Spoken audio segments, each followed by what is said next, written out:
Hey, Dr. Steve Ranicki again with Dr. Ranicki's Creating Wellness Center in Savannah, Georgia. So in one of my earlier videos, I talked about the causes of a subluxation or a misfiring nerve being an overload of either a physical, chemical, or a mental stressor. And it's worth taking a few minutes to talk about what kinds of physical, chemical, and mental stressors we're getting exposed to, at what age of life, and how early is something like a subluxation even possible. And then, is it something that as we get old enough, we eventually stop getting so many of? And so I'd like to start first with talking just specifically about the physical stresses to the body. So this certainly can mean things like slips, falls, bumps, bangs, car accidents, although the biggest physical stress most of us are going to deal with in today's society is the chair. Spending too much time sitting, whether it's at a computer or on the couch or in a vehicle because your job requires you to drive all over the place or whatever that is. Sitting is probably our biggest physical stress in today's society. But when in life do we really start to experience these things? Certainly we could go all the way back to your childhood school ages and all the time you spent sitting between school hours, the hours and hours and hours of homework after school that today's kids get, and then also all the time that kids want to spend playing on their phones or on their Nintendos or Xboxes, watching TV, or just surfing the internet. Today's kids are not spending a lot of time going outside and getting much activity, so it really seems to be a lot of sitting and sitting and sitting. But we could go back even earlier. We could look at the process of learning to run. How many times do you think you tripped just learning to run? We could go back even earlier. How many times did you trip learning to stand and walk? How many times did you fall just trying to get a handle and being able to be a two-legged person instead of a four-legged person? But the truth is, we could go back even earlier than that. What do you think happened to your body in the process of being delivered or born? In the United States, when a baby is being delivered, it's usually with a medically assisted delivery. Instead of just standing there ready to catch the baby as the mother pushes it out, the way things used to be done once upon a time, the obstetrician is usually going to try to facilitate that process and speed it up a little bit. They're going to do that by grabbing a hold of the head with whatever they can. If there's enough of the head sticking out, they might just use their hands. But if they can't get their hands there, they might try forceps. And if there's not enough surface area even to get the forceps on the baby's head, then they might just try the vacuum extractor, which is basically just a really powerful suction cup stuck to the top of the baby's head.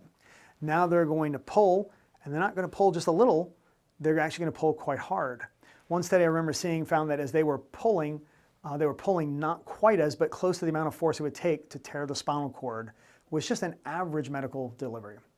As they're pulling, they're also typically turning the head to try to help to get the shoulders to clear and rotate. Now imagine for just a moment if I laid you down on the ground and I grabbed you by your head and used your head to pull you one body length and used your head to roll you over onto your side. What's the likelihood you'd be able to come through that without any kind of injury? And think about how much stronger the muscles and tendons are in your neck now than that of a brand newborn baby. So the reality is that there's a lot of physical stress in the birth process. And by the way, if you're thinking, well, then thank goodness my child was born C-section, or thank goodness I was born C-section, sorry to disappoint you. But the truth is that was probably a significantly more intense amount of physical stress in that type of delivery. In a C-section, they don't just open the belly completely up, lift the baby out very gently, and then stitch the mom back up. They're making a pretty small incision, usually smaller than the birth canal can expand to. They're doing it in a place where they're going to now have to reach in, grab a hold of whatever they can, sometimes disengage the head from the cervix, meaning the head's already dropped down into the cervix, and now they're going to have to either pull up or even maybe slightly jerk up to get the head unstuck from that cervix. And there certainly could be some physical stress to the baby's spine with that. Then remember that the baby should be lined up and able to shoot straight out of the uterus and the vagina and come out the birth canal, but in a C-section, they now have to turn 90 degrees to come out. The obstetrician's grabbing a hold of that slippery baby's head, squeezing hard enough to not lose his grip, and bending the baby 90 degrees by using the head. And imagine if we laid you down on the ground, grabbed you by your head, and then used that to pull you facing 90 degrees opposite of what you were just a moment ago.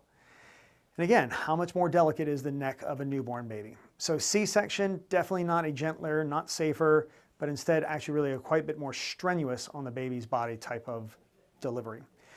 Physical stresses can start very early on in life. Obviously, they just continue on as we learn to stand and then walk and run and climb. And then we start our lifetime of sitting and sitting and sitting. And they just continue on, obviously, all the way up until the day that we die. So that's physical stresses.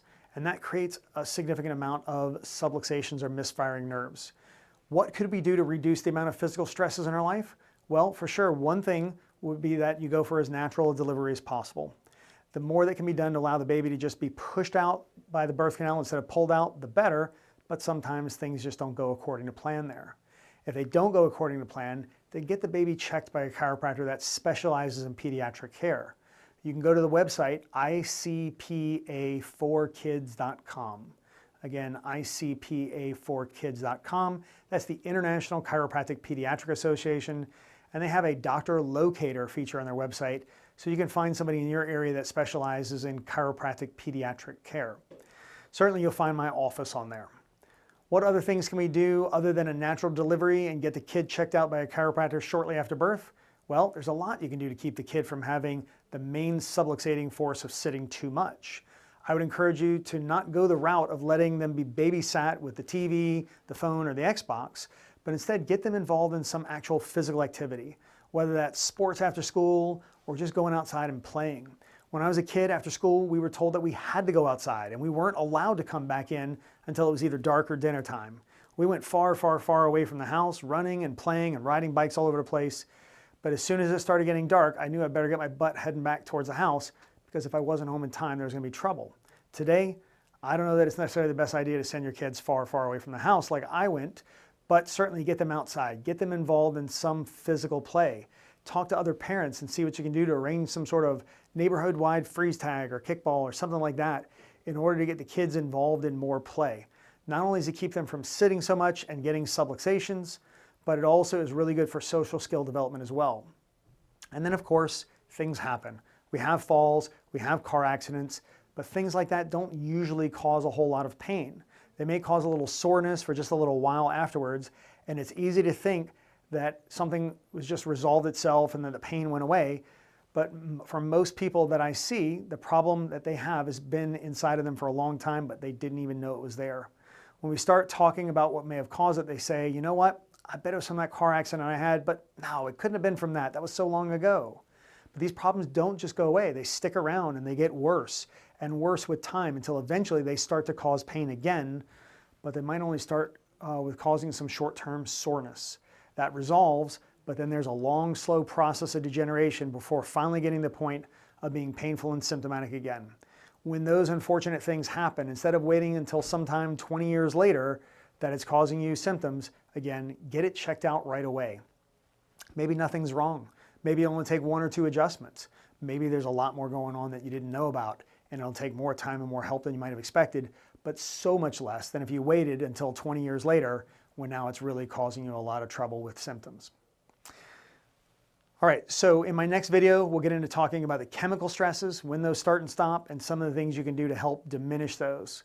So make sure you subscribe to the channel and feel free to post any comments or questions below.